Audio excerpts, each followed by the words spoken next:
Not noticed, but it was the president's 100th day in office, for those of you not keeping count. The president took several significant steps towards leveling the playing field for American workers and businesses while visiting an Ames factory in Harrisburg, Pennsylvania. Ames has been making tools in America since before our country's founding. It's an example of the amazing persistence of the American spirit, the type of company that will be able to expand and create new jobs under the president's pro-growth economic agenda. He signed 2 executive orders at Ames that will help keep jobs and wealth in our country. The first fulfilled an executive order of a major campaign promise by directing the Secretary of Commerce to identify every violation and abuse of our trade agreements and to use every measure available under the law to end those abuses. And the second established the Office of Trade Manufacturing Policy, which will be led by Dr. Peter Navarro.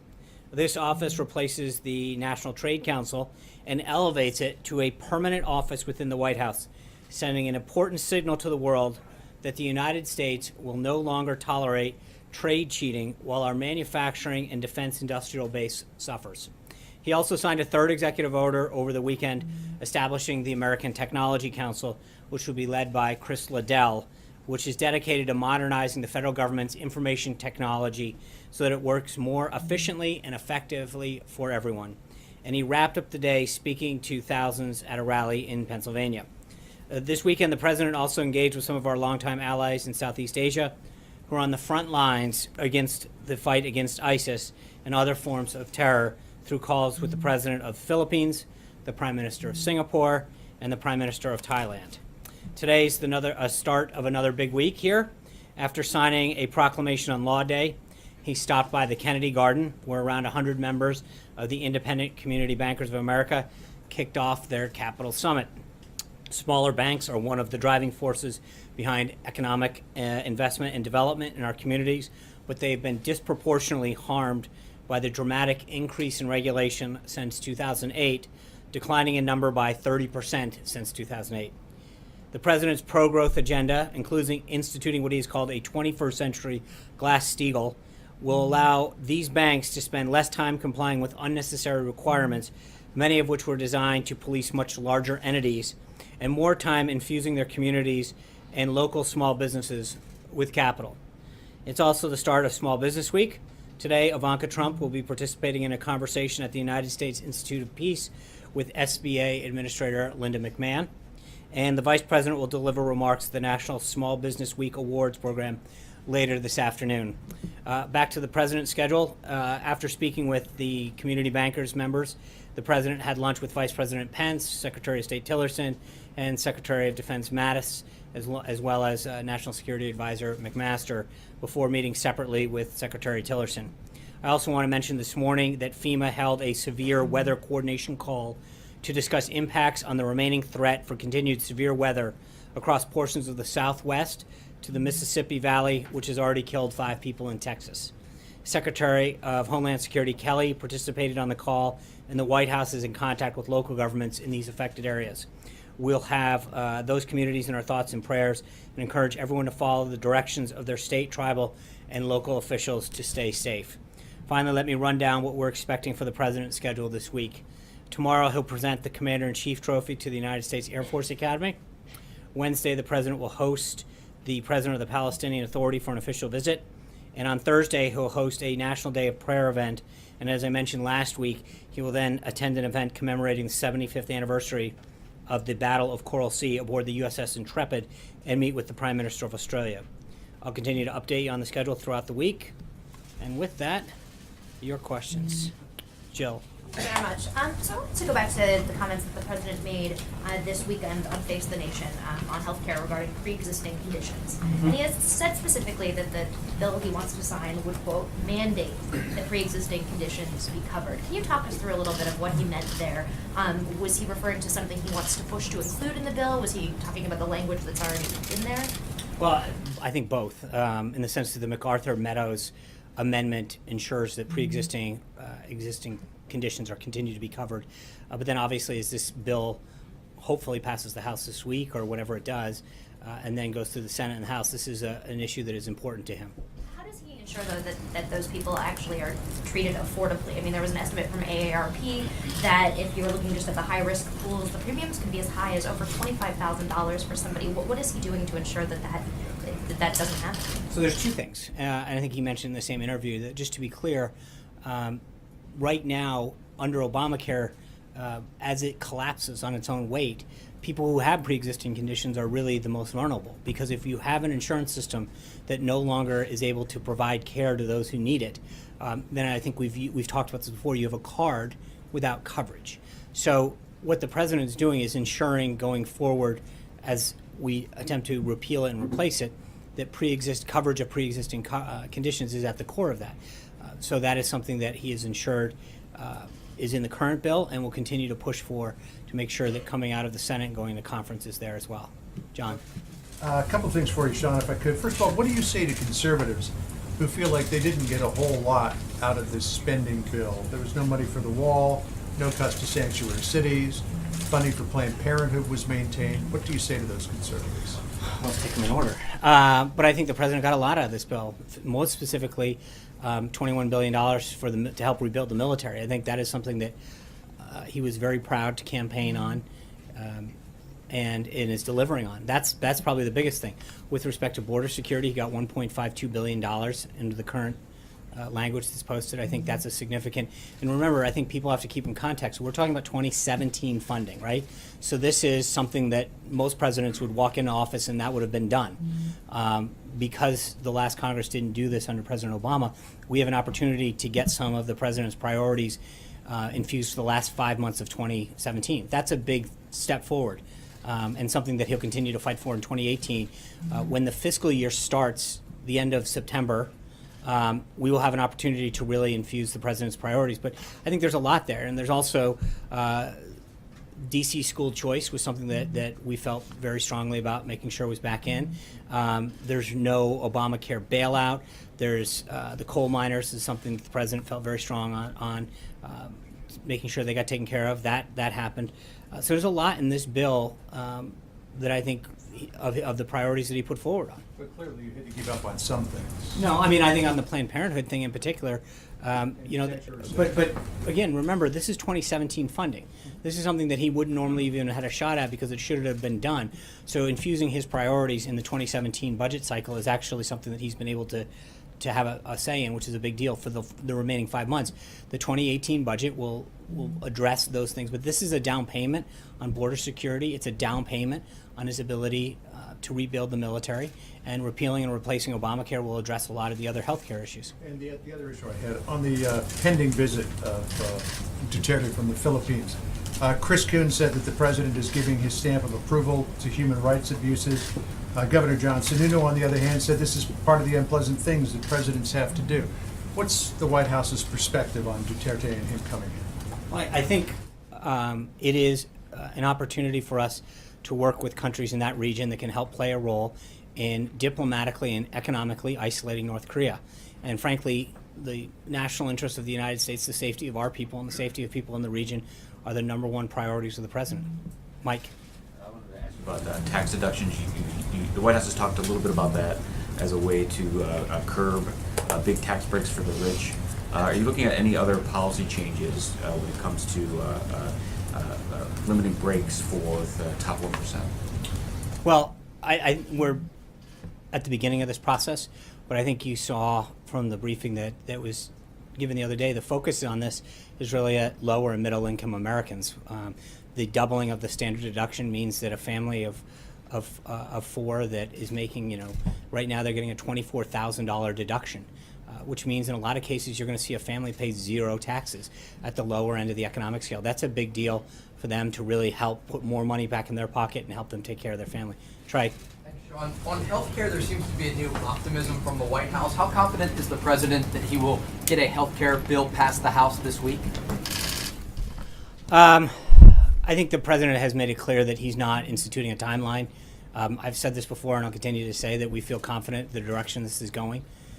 We see more and more members come on board. A lot of the changes were made make the bill not only better, but garner greater support. So we feel very good about it. On North Korea, today the president told Bloomberg he was open to meeting with Kim Jong-un. if the conditions were right, how does the president define the right condition to have this meeting? Well, there's a lot of things that go along with that, and I think that's the key thing. Under the right circumstances was, I believe, the phrase he used, and I think that is something in keeping with our consistent with the policy expressed by Secretary Tillerson as well. We've got to see their provocative behavior ratchet down immediately. There's a lot of conditions that I think would have to happen with respect to its behavior, and to show signs of good faith. Clearly, the conditions are not there right now, but I think the president's made it clear, as Secretary Tillerson had the other day, that if the conditions, if the circumstances present themselves, we would be prepared to, but they're clearly not at this time. Thanks, Sean. Picking up on healthcare, it's believed possibly that you might be down, Republicans down to maybe just a handful of votes away. Here we are at 2 o'clock Monday afternoon. Is this the closest that you think you've gotten? I know you don't want to talk about timelines, but is this as close to maybe getting to that magic 216 number that you've talked about? Well, sure. I mean, we're not going to. Once we get 216, we'll stop counting, and I think the speaker gets that. But as I mentioned to Trey, I mean, we're getting closer and closer every day. So I would assume that today we were closer than we were a week ago, but we're not there yet, and that decision is going to be wholly within the speaker, the majority leader, and the whip to let us know when they're going to open that vote up. And let me ask you about Dodd-Frank. The president just gave an interview in which he said, I am looking at that right now. He goes on to say there's some people that want to go back to the old system, right? So we're going to look at that, meaning potentially breaking up the bank. So breaking up the banks, going back to Glass-Steagall, is that something that he is just looking at, or is that something that is a preference of his at this point? I think I mentioned it in the opening. He's looking at a 21st century Glass-Steagall. That it's something that we've talked about at the beginning. He mentioned this on the campaign trail. It shouldn't be a surprise to anybody, but it is something that is currently being looked at. Sarah? Thanks, John. So you're saying that you're not confident that the votes are lined up behind the health care bill. So this morning when Gary Cohn said that the bill was ready to be brought to the floor, did Gary Cohn misspeak? No, I would never want to get in front of the speaker. That's up to them. I mean, we have a good whip count. I think we feel very good about where we are and where it's headed. But ultimately, the speaker and the House leadership determine when to call a vote. I think that we know that when the vote gets called, we'll feel confident that it's going to be able to pass. Zeke? Thanks, Sean. The president on the campaign trail raised alarm about federal debt and deficits. This spending bill that's the next to get us through the end of the fiscal year doesn't include any of the offsets really that the president requested in this year's budget. Is the president, will the president sign this agreement that does increase the federal deficit? I think we got a number of the president's priorities included in the CR. When we are at the final point, the president will make a decision. But right now, he's pleased to see the plus up for the military. He's pleased to see a down payment on border security. He's pleased about the DC opportunity scholarships. There's a lot that he's pleased in, and I think, again, as I mentioned to John, we're getting a shot at the 2017 funding, which should have been done last year. So You called for keeping that balance, essentially keeping. I understand that, and I think that obviously, this is something that required 60 votes in the Senate. We couldn't have our entire way on this, but we're 5 months away from having a 2018 budget, and I think the president's priorities will be reflected much more in that. Annie? Just a question for Dave. You made comments when asked about press freedom. You said that journalists are not exempt from assassination.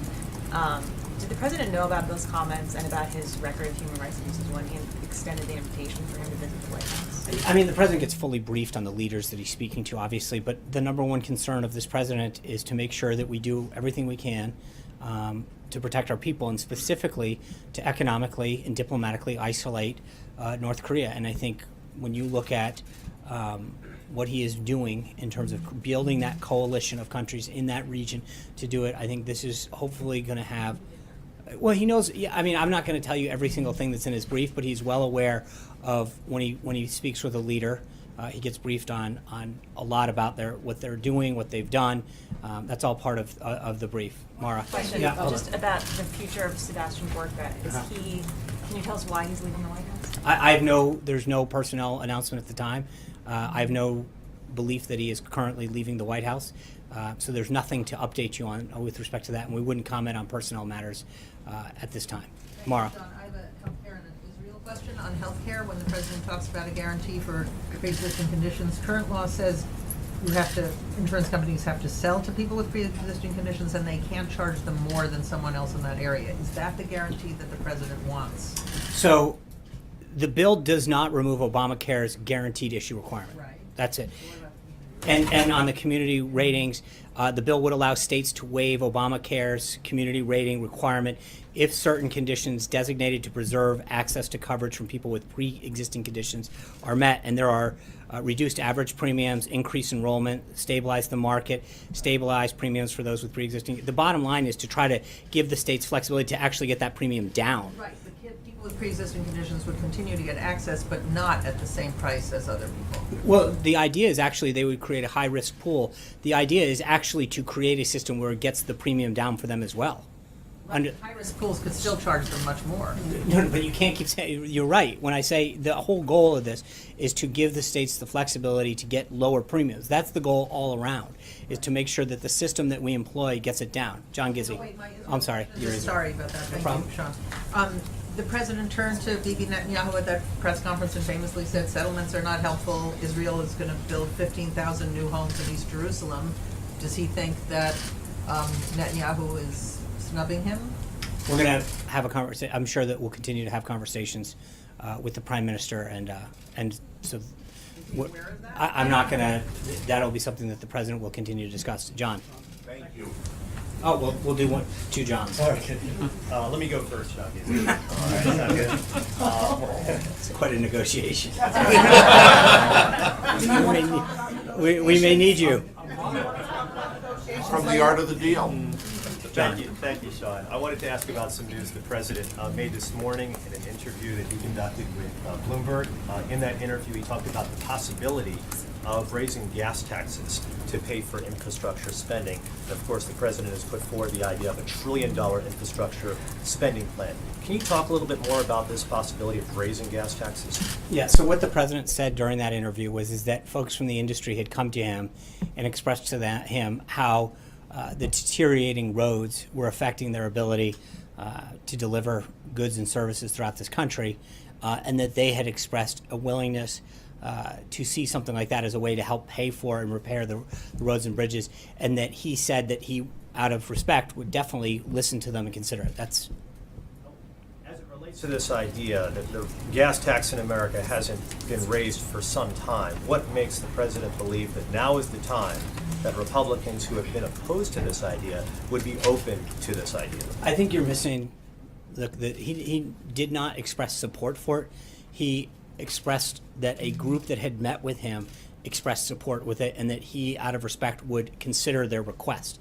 That's it. There was no endorsement of it or support for it. He was just relaying what another industry group had shared with him about how to pay for the roads and bridges that need to be repaired, and the impact that deteriorating roads and bridges are having on their ability to operate and to deliver goods and services, and frankly, the cost that it is having on their trucks, on their infrastructure. John Gizzi. You have not foreclosed this possibility of raising. No, I think people ask the president all the time, please consider the following policy, and he has an open mind. I mean, there are people on both sides of the aisle, different backgrounds, that come in to see the president and ask him, could you please consider this? Will you keep an open mind on it? And I think that's frankly what the president was doing. John Gizzi. Thank you, Sean. Thank you, John. And thank you, John. I have two questions, one foreign policy and one on domestic politics. First, last Wednesday, the Kremlin outlawed the Open Russia movement, the premier opposition group to the ruling regime in Russia, and the following day, security forces were forcibly closing down Open Russia's office in Moscow and other places. Does the administration have a statement on this? I do not. I would refer you to the State Department. All right. My second question is, on Sunday, Congresswoman Ileana Ross-Layton, a 14-term veteran of the House, past chairman of the House Foreign Affairs Committee, announced her retirement. Her statement comes on the heels of a similar announcement by Congressman Chaffetz, and before that, only a few weeks ago, Lynn Jenkins of Kansas. That's three respected Republican House members, all calling it quits. Is the president concerned about the number of Republican House members who do not want to be on the ballot next time and are leaving Congress. No, and I respectfully, I would say that there are two groups of folks. I mean, in the case of Congresswoman Russ Layton, I think she's been here 35 years, and she just 28. And so she's just decided that it's time to retire. In the case of Congressman Chaffetz, he announced that, that doesn't. I don't think that there's any belief that you have to stay here for 20, 30, 40, 50 years. There's always going to be churn between election cycles between members of both parties who decide for a number of reasons to go back home, and I think that's a healthy part of the democracy, and that's frankly something that our framers saw as citizen legislatures. So to some degree that's a healthy part of it, but we feel very confident about where we stand. Jennifer. Sean, the president opted not to continue Obama's tradition of holding an Easter prayer breakfast, but he is holding a National Day of Prayer event. Was that a scheduling issue, or did he think, what was the thought process there? I really don't know. I know that we wanted to do this National Prayer Breakfast this Sunday, and I think you're going to see a lot of folks represented. I don't know enough about Obama's thing, how far back it went, but each president's going to have their own traditions, and I think this is one that the president, that morning after you've got the Easter egg roll and there's a lot going on, this is his way of starting a tradition here at this White House to bring faith leaders from a variety of backgrounds here to the White House. Sean. Amy? Thanks, Sean. Back to Glass-Steagall for a second. As you can imagine, the president's comments today are getting a lot of attention on Wall Street. So can we be just very clear about this? Does the president favor breaking up the big banks? I think he talked about it on the campaign trail, and he's mentioned it before, this idea of a 21st century Glass-Steagall, a modernization of it, and we're not at a point where we're ready to roll out details of that yet. This is something, as the president said in that interview, he is actively looking at options and considering things. We're not at a position to make any announcements on this at this time. Any steps toward that behind the scenes that we're not aware Well, I mean, of? he's obviously been briefed by his advisors. Secretary Mnuchin and others have given him ideas and thoughts to ponder. We have nothing to announce at this time. Todd. Thanks, Sean. So the lack of border wall funding raises a question of just how serious the president is about getting the border wall constructed. Is it not urgent? Is it not an emergency anymore to build this barrier? What is the timetable and deadline that he has in mind? Well, make no mistake, the wall is going to be built. The president has made it very clear. We have 5 months left in this fiscal year. We're getting $1.52 billion for border security. There's a lot that can be done with that. We've got a lot of things that happen before the wall is built in terms of planning, technology, gates. There's a lot of things that can do to prepare for that wall being constructed. This was a down payment for 2017, and as we get ready for fiscal year 2018, that'll start in the beginning of October, this will be a major priority. It will be built. Is there a time certain? Is there a deadline by the end of 2018? Then it'll be completed. I know the president wants it done as quick as possible. There have been bids that have been put out. Part of what the Homeland Security Department is reviewing now, or not just the cost, but the timetable for a lot of that. So as we move through the planning phase, that's definitely going to be part of the consideration. But obviously the president wants it done as soon as possible. Jonathan. Coming back to North Korea, the president didn't just say that he would be open to meeting with Kim Jong-un under the right circumstances. He said he would be honored to meet with him. This is somebody who has starved his own people, somebody that has threatened to destroy the United States. Just last week he put out a video showing the Capitol getting destroyed by North Korean fighters. How could he be honored to meet with Kim Jong-un? Well, the president understands the threat that North Korea poses, and he will do whatever is necessary under the right circumstances to protect our country from the threat that they pose.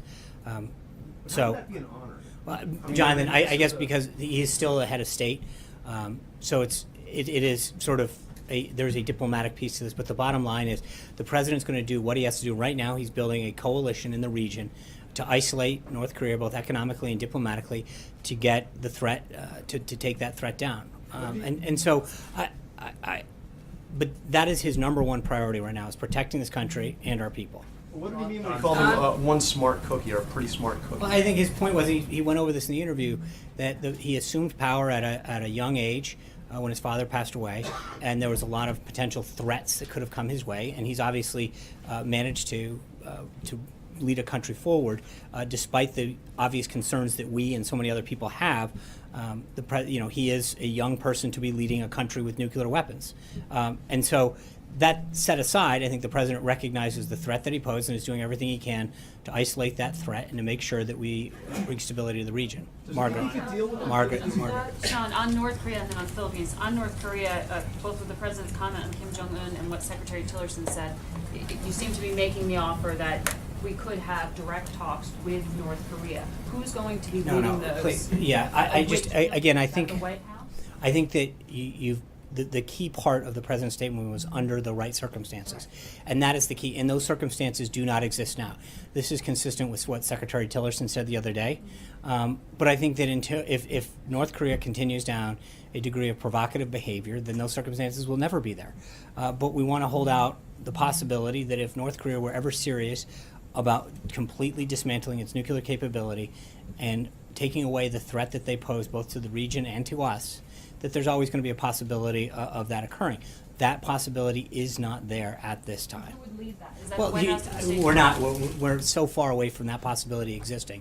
To start identifying an individual would be highly premature. Philippines, when you have been asked about President Duterte and his human rights record, you continue to say the effort here is to isolate the Philippines from North Korea. Part of this coalition to isolate also North Korea. build a Are you suggesting that the Philippines has some sort of inappropriate contact with North Korea? Are you suggesting that we are requesting greater access perhaps to their military bases? What is it exactly? Well, I think there's an economic piece to this as well. And I'm not going to go into, that's part of the reason that I think the president wants to meet with him. And I'm not going to get ahead of their discussions, but I would suggest to you that there are multifaceted ways and areas in which not just the Philippines, but other countries in the region can help play a role, both economically, diplomatically, and otherwise, to help deter the threat that they pose. Are you suggesting, though, that they are trading or conducting some kind of No, I'm not going to, like I said, when you say economic peace, that's what I just want to clarify. Right, and again, I'm just going to let the president will have an opportunity to speak with him about those objectives. At this time, I'm not going to get ahead of that discussion. Glenn. Sean, two quick related questions. First of all, you just described Kim Jong-un as somebody who led his country forward at an early age. The president has invited Duterte, who, as Annie pointed out, has talked about assassinating journalists. The president put out a statement after Erdogan won his referendum, congratulating him. He said kind things about Putin during the campaign, said kind things about Saddam Hussein. Does the president have a thing with these totalitarian leaders? Does he admire something about the way these guys conduct themselves? No, the president clearly, as I've said, understands the threat that North Korea poses. Having someone with the potential nuclear capability to strike another country, and potentially our country at some point in the future, is something the president takes very seriously. And so the idea that he is doing everything diplomatically, economically, and militarily to consider every way to prevent that threat from taking on the United States is something. I understand. Unfortunately, those are the neighbors. There's certain things. Those are the countries in the region. Those are the countries that can be helpful as we move forward to try to prevent the threat that they pose. Wait, one follow-up question. On Sunday, Chief of Staff Priebus, talking to this gentleman right here, said, with respect to the libel laws and the First Amendment, quote, talking about news outlets that printed false articles, quote, I think it's something that we've looked at. How that gets executed or whether that goes anywhere is a different story. Is that a project that is currently being worked on by the counsel's office? Can you just tell me the status of that? Who is pursuing that? I think the Chief of Staff made it very clear that that is something that is being looked into substantively and then both logistically how it would happen. But that's nothing new. It's something the president talked about on the campaign trail. Is the council actually investigating I will not go into, but I just tell you that Sean, two questions. One on, just to clarify on North Korea, were those conditions that you laid out the earlier question, are those the conditions that would have to be met before there was any meeting, i.e. that North Korea would have to agree to totally disarm its nuclear program, stop threatening their neighbors? Are those the conditions? I think those are some of the conditions. There's going to be a whole host of ones that we determine, that the State Department determines in consultation with the president that have to be met. As I mentioned, we are so early into this process that I don't see this happening anytime soon. But I think that, as the president, like I said, under the right circumstances, those circumstances aren't present today, and there would have to be significant change for that to even be a possibility. Okay, and a question on a separate subject. The chief executives of United Airlines will be on the Hill tomorrow. Is the president at all, does the president think that Congress should pass any laws after the incident last month where the passenger was dragged off? Should there be more done to protect passengers on airplanes from those type of incidents? I think there's two things. One is I think the industries probably need to, and have said that they've taken a look at how they're handling a number of issues within that, both in terms of compensation, how they're handling passengers who are on planes. So there's an industry component, and then I'll leave it up to Congress to decide whether or not it's appropriate to address it legislatively. Once there was a piece of legislation, then we could, we would have an opportunity to weigh in that. Cecilia? So I would ask you to clarify something else the president said. He said, "I don't stand by anything."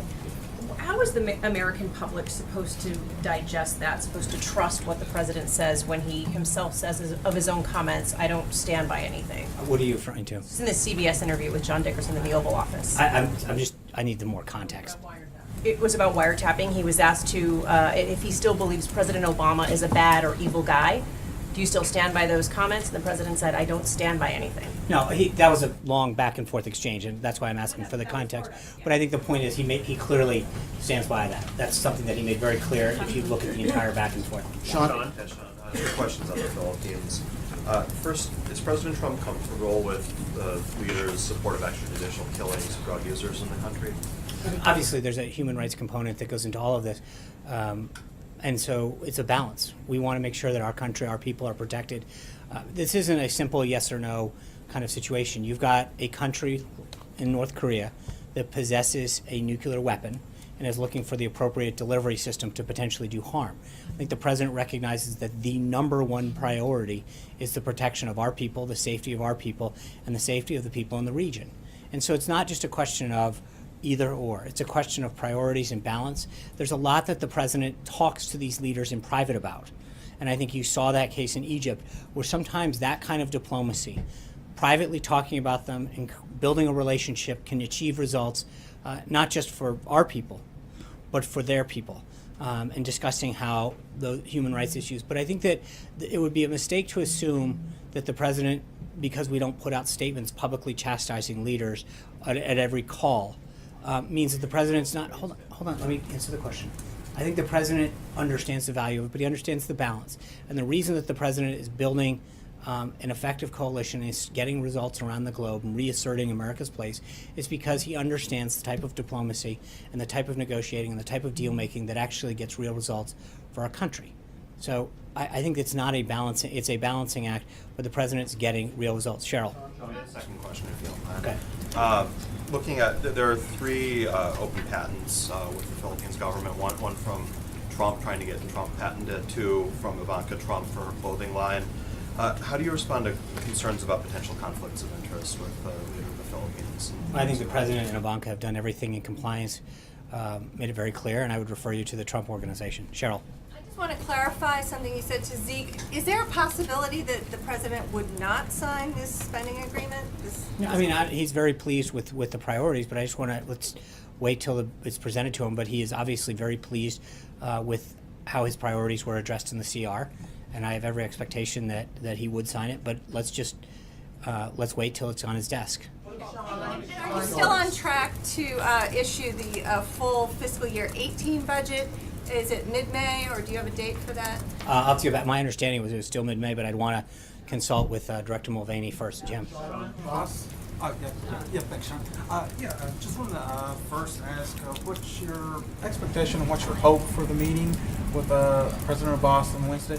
And secondly, is the president still considering moving the U.S. Embassy to Jerusalem, and will that be discussed?